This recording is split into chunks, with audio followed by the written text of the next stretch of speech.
नीलामी के बाद बदल चुकी है सारी टीमें और कई बड़े बड़े फिनिशर्स ने भी चेंज कर ली है अपनी स्क्वाड। तो आज इस वीडियो में देख लेते हैं दोस्तों सभी 10 टीमों के तीन सबसे बड़े फिनिशर्स की लिस्ट। एंड तक वीडियो को देखना, लाइक और शेयर जरूर करना और चैनल को अभी तक सब्सक्राइब नहीं किया है दोस्तों तो सब्सक्राइब का बटन नीचे है, फटाफट हिट कर दो, बेल आइकन दबा दो। चलिए दोस्तों शुरुआत कर लेते हैं सबसे पहले केकेआर की टीम के साथ। वैसे तो दोस्तों केकेआर कुछ उन टीमों में से एक है जिन्होंने अपने पिछले साल के कोर और मोस्टली प्लेयर्स को नीलामी में वापस ले लिया और अभी भी तीन बड़े फिनिशर्स के नाम आप देख पा रहे होंगे, रिंकू सिंह, एंड्रे रसल और मोइन अली, जो कि इनकी नई एंट्री है, इनके फिनिशिंग डिपार्टमेंट को संभालते हुए नजर आएंगे। जिसमें से रिंकू सिंह और एंड्रे रसल तो लगभग हर मैच में हमें प्लेइंग 11 में भी दिखेंगे।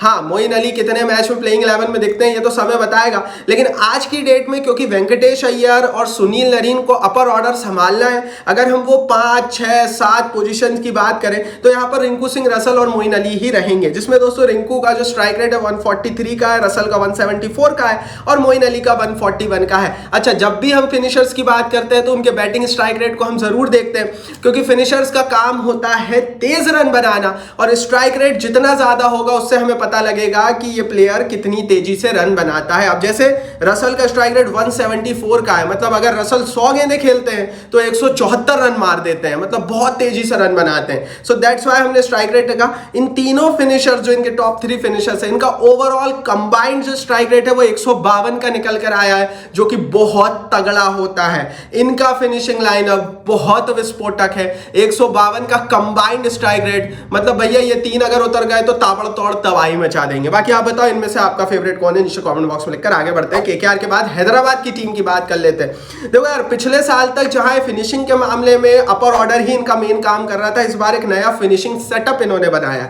नीतीश रेड्डी, अभिनव मनोहर और हेनरी क्लासन इनके फिनिशर्स का रोल इस साल निभाएंगे, जिसमें से क्लासन नंबर 4 पर उतरेंगे, 5 पर भी उतर सकते हैं। नीतीश रेड्डी को भी लोअर ऑर्डर में शायद उतारा जाए और अभिनव मनोहर भी लोअर ऑर्डर या मिडिल ऑर्डर में ही उतरेंगे। जिसमें दोस्तों रेड्डी साहब का जो स्ट्राइक रेट 142 का है, क्लासन का 168 का देख पा रहे हैं और मनोहर का 132 का है।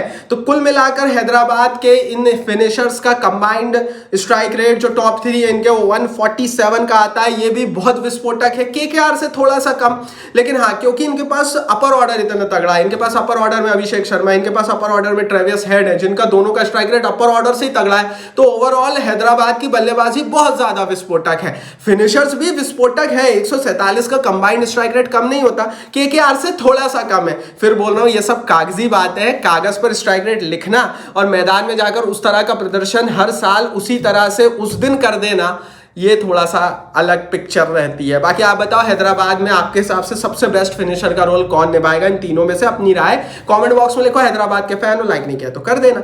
आगे बढ़ते हैं हैदराबाद के बाद अब राजस्थान रॉयल्स की टीम की बात कर लेते हैं दोस्तों यहां से। तो राजस्थान रॉयल्स के जो 3 फिनिशर्स रहेंगे उसमें हिटमायर, ध्रुव जुरैल और नीतीश राणा का नाम है। अब क्योंकि ऊपर बटलर नहीं है तो रेयान पराग हमें अपर ऑर्डर में ज्यादा दिखेंगे और नंबर 4, नंबर 5, नंबर 6 के स्थान पर हमें हिटमायर, जुरैल ज्यादा दिखेंगे। नीतीश राणा को भी नीचे ही स्थान मिलेगा अगर प्लेइंग 11 में जगह मिलती है तो ये भी एक विस्फोटक कॉम्बिनेशन ही है, जिसमें हेटमायर का स्ट्राइक रेट 153 का है, जुरैल का 151 और नीतीश राणा का 135 का है। तो टोटल राजस्थान रॉयल्स के इन 3 टॉप फिनिशर्स का कंबाइंड स्ट्राइक रेट 146 का कंबाइंड निकल कर आता है, जो भी बहुत अच्छा है। लेकिन हाँ, क्लियर कट नामों में ही दिख रहा है कि हैदराबाद और केकेआर से थोड़े से कमजोर फिनिशर्स यहाँ राजस्थान रॉयल्स के पास है। 1-2 रन्स का स्ट्राइक रेट बहुत ज्यादा मायने रखता नहीं है, कभी कभी रख भी जाता है और वो समय बताता है। आगे बढ़ते हैं, राजस्थान के फैन हो तो बताना कमेंट बॉक्स में और इन 3 में से आपका फेवरेट कौन है बता देना नीचे कमेंट बॉक्स में। आगे बढ़ते बढ़ते दोस्तों अब बात कर लेते हैं दिल्ली कैपिटल्स के फिनिशर्स की। तो आशुतोष शर्मा, अक्षर पटेल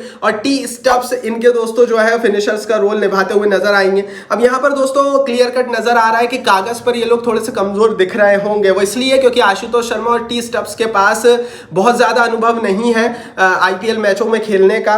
क्योंकि अनुभव और एक्सपीरियंस कम है तो आपको प्लेयर थोड़ा सा कमतर और कमजोर दिखता है कागज पर जब आप देखते हो, लेकिन आंकड़े कुछ अलग बोलते हैं। आशुतोष शर्मा का स्ट्राइक रेट 167 का है, अक्षर पटेल का 130 और टी स्टब्स का 173 का है। दिल्ली कैपिटल्स के इन तीनों फिनिशर्स का कंबाइंड स्ट्राइक रेट 156 का है, ये केकेआर से भी ज्यादा। तो कुल मिलाकर एक्सपीरियंस कम है, जब आप कम मैचेस खेलते हो तो थोड़ा सा आंकड़ों में स्ट्राइक रेट बढ़ा हुआ भी दिखता है, लेकिन ओवरऑल इनके पास वो विस्फोटक सामग्री बारूद पूरा है और इनके पास वो केपेबल प्लेयर्स हैं जो कि दूसरी टीमों के नामी प्लेयर्स की तुलना से ज्यादा तगड़ा प्रदर्शन कर सकते हैं, इसमें कोई डाउट नहीं है। तो मैं दिल्ली को दोस्तों डार्क हॉर्स बोल सकता हूं। इनके 3 फिनिशर्स अगर चलने लगे तो कैपेबिलिटीज तो आंकड़ों में दिख रही है। बाकी आप बताओ इन तीनों में से आपका फेवरेट कौन है? और दिल्ली के फैन हो, लाइक नहीं किया तो कर दो लाइक का बटन नीचे भाई। आगे बढ़ते हैं, दिल्ली कैपिटल्स के बाद अब लखनऊ सुपर जायंट्स की टीम की बात करते हैं। क्या लखनऊ के साथ नाम बढ़े और दर्शन खोटे वाला खेल हो चुका है? देख लेते हैं। क्योंकि ऋषभ पंत इनके पास फिनिशर का रोल निभाएंगे, जो वन ऑफ द टॉप में आते हैं। डेविड मिलर इनके पास है, जिसको गुजरात पिछले साल तक तो खूब यूज कर रही थी, और आयुष बडोनी को इन्होंने रिटेन किया है। तो कुल मिलाकर 3 अच्छे नाम है, जिसमें से 2 तो इतने बड़े नाम है जिनके दम पर कई टीमें सिंगल हैंडेडली खेलती है। लेकिन क्या आंकड़ों में वो दिख रहा है? तीनों के पास ठीक ठाक अनुभव है। ऋषभ पंत और मिलर के पास तो काफी अच्छा अनुभव है, लेकिन पंत का 148, मिलर का 139 और बडोनी का 134 का स्ट्राइक रेट है। तो कंबाइंड रूप से लखनऊ सुपर जायंट्स के इन तीनों फिनिशर्स को मिला दे तो कंबाइंड स्ट्राइक रेट 140 का आता है, जो कि काफी कम है। तो कुल मिलाकर लखनऊ के इन फिनिशर्स को देखने के बाद ऐसा लगता है कि हो सकता है प्रदर्शन में, कन्वर्जन में थोड़ी सी प्रॉब्लम है। लेकिन एक चीज जो लखनऊ के लिए काफी अच्छी है इनके फिनिशर्स के मामले में, वो है एक्सपीरियंस। इन तीनों के में से 2 के पास इतना अनुभव है मैचों को खेलने का कि ये मैचेस निकाल कर ले जाते हैं, और अनुभव काफी काम करता है। तो फिनिशर्स के आंकड़े, स्ट्राइक रेट थोड़े से गिरे हुए दिख रहे हैं, बट एक्सपीरियंस में लखनऊ काफी ऊपर रहेगी अगर हम फिनिशिंग्स की बात करें तो। बाकी आप बताओ लखनऊ सुपर जायंट्स के फिनिशर्स इन 3 में से आपका फेवरेट कौन है? मेरा तो पंत है। आप अपनी राय कमेंट बॉक्स में लिखो। लखनऊ के फैन हो, लाइक नहीं किया है तो कर देना। आगे बढ़ते हैं, लखनऊ सुपर जायंट्स के बाद गुजरात टाइटंस की टीम की यहां से बात कर लेते हैं। तो तिवतिया, शाहरुख खान और वॉशिंगटन सुंदर इनके फिनिशर्स का रोल निभाते हुए नजर आएंगे, जिसमें तिवतिया का स्ट्राइक रेट 134 का है, शाहरुख खान का 141 का और वॉशिंगटन सुंदर का मात्र 116 का स्ट्राइक रेट है। गुजरात टाइटंस की टीम ने बहुत कड़े फैसले लिए, लेकिन 1-2 चीज जो इनको अभी भी खाए जा रही होगी वो इनके फिनिशर्स और ऑलराउंडर्स हैं। ना हार्दिक पांड्या आ सके, जो 2 साल पहले ही चले गए थे, और मिलर को भी जाने दिया। तो कुल मिलाकर फिनिशिंग्स में ये काफी कमजोर हुए हैं, जो चीज यहां पर नजर आ रही है। अब यहां पर दोस्तों क्योंकि अनुभव भी नहीं है, ओवरऑल कंबाइंड स्ट्राइक रेट मात्र 130 का है, जिसमें तिवतिया का 134 का, शाहरुख का 141 का और वॉशिंगटन सुंदर का मात्र 116 का है। गुजरात टाइटंस आई थिंक सबसे कमजोर फिनिशर्स के साथ इस साल उतर रही है। शायद आज से 4 साल पहले वो टीम जिसके पास पांड्या और मिलर हुआ करते थे, जो ताबड़तोड़ बल्लेबाजी से विस्फोट करते थे, आज दोनों नहीं होने से गुजरात को कमजोर कर रहा है। बाकी आप बताओ दोस्तों गुजरात टाइटंस का बेस्ट फिनिशर कौन होगा? अपनी राय कमेंट बॉक्स में लिखो। गुजरात के फैन हो, लाइक नहीं किया है तो कर देना। आगे बढ़ते हैं, गुजरात टाइटंस के बाद अब पंजाब किंग्स की टीम की बात कर लेते हैं। नया सेटअप, नए प्लेयर्स, कोई भी पुराना नहीं। क्या काम करेगा देख लेते हैं। मैक्सवेल, वडेरा, स्टोइनिस मेरे हिसाब से इनके फिनिशर्स का टॉप 3 फिनिशर्स का रोल निभाएंगे। तीनों शायद प्लेइंग 11 में भी आपको दिखेंगे।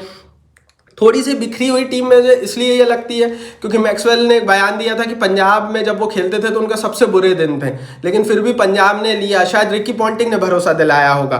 मैक्सवेल का स्ट्राइक रेट 156 का है, वडेरा का 140 का, स्टोइनिस का 142 का। ओवरऑल औसतन अच्छा स्ट्राइक रेट 146 का पंजाब किंग्स के फिनिशर्स का है। तो एक ठीक स्ट्राइक रेट, एक बेहतर स्ट्राइक रेट है दूसरी टीमों की तुलना में। लेकिन बात है कि भाई प्लेयर्स को चलना पड़ेगा और इनकंसिस्टेंसी छोड़नी पड़ेगी। क्या छोड़ पाएंगे वो समय बताएगा, और पंजाब इसीलिए भी क्वेश्चन मार्क में ही रहेगी, क्योंकि मैक्सवेल पर आप डिपेंड नहीं हो सकते। कई टीमें डिपेंड होकर देख चुकी है और अच्छी खासी पिट चुकी है। तो मैक्सवेल जरूर अगर चले तो अलग पिक्चर रहेगी, नहीं चले तो अलग पिक्चर रहेगी पंजाब की। आगे बढ़ते हैं, बाकी आप बताओ पंजाब का बेस्ट फिनिशर कौन रहेगा, और पंजाब के लिए लाइक नहीं किया तो कर देना भाई, पंजाब के लाइक का बटन नीचे भाई।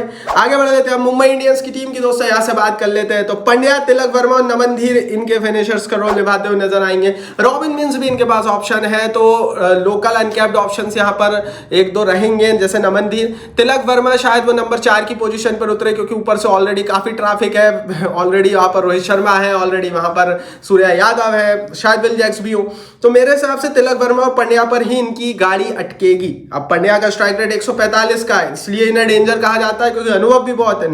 तिलक वर्मा का 146 और नमन धीर का 177 का है। तो ओवरऑल मुंबई इंडियंस का जो कंबाइंड स्ट्राइक रेट है 156 का निकलता है। इनके पास तगड़े फिनिशर्स हैं, ये कभी भी किसी भी टीम को इनके फिनिशर्स नेस्त नाबूद कर सकते हैं। 156 का कंबाइंड तीनों का मिला के स्ट्राइक रेट निकलना थोड़ा सा मुश्किल है। अमूमन क्या होता है ना, 1-2 अच्छे होते हैं या एक अच्छा होता है और 2 कमजोर रहते हैं, तो ओवरऑल काफी गिरा हुआ स्ट्राइक रेट रहता है फिनिशर्स का कंबाइंड।